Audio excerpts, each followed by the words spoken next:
കേരളത്തിന്റെ സ്വന്തം കേരള നടനത്തിന് ഒരു ഏകീകൃത വേഷവിധാനം നൽകിയത് സ്കൂൾ കലോത്സവമാണെന്ന് പറഞ്ഞാൽ വിശ്വസിക്കുമോ?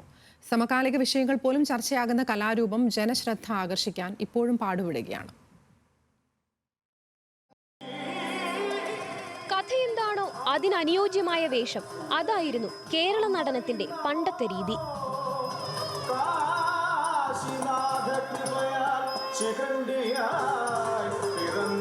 1990കളിൽ കലോത്സവത്തിൽ കേരള നടനം മത്സര ഇനമാക്കിയപ്പോഴാണ് ഏകീകൃത സ്വഭാവമുണ്ടാക്കിയത്.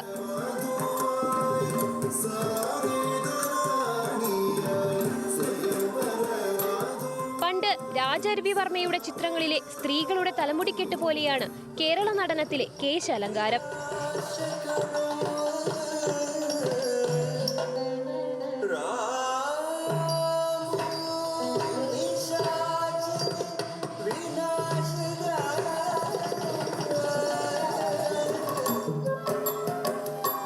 കേരള കസവും ഇളക്കത്താലിയും മാങ്ങാമാലയും വേഷവിധാനങ്ങൾ.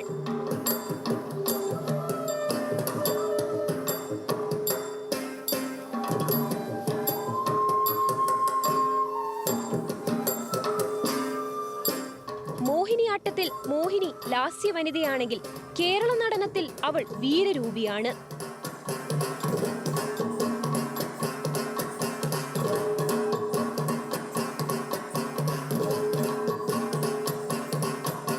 മൊത്തത്തിൽ പറഞ്ഞാൽ കേരള നടനത്തിന് പുതുജീവൻ നൽകിയത് സ്കൂൾ കലോത്സവമാണ്.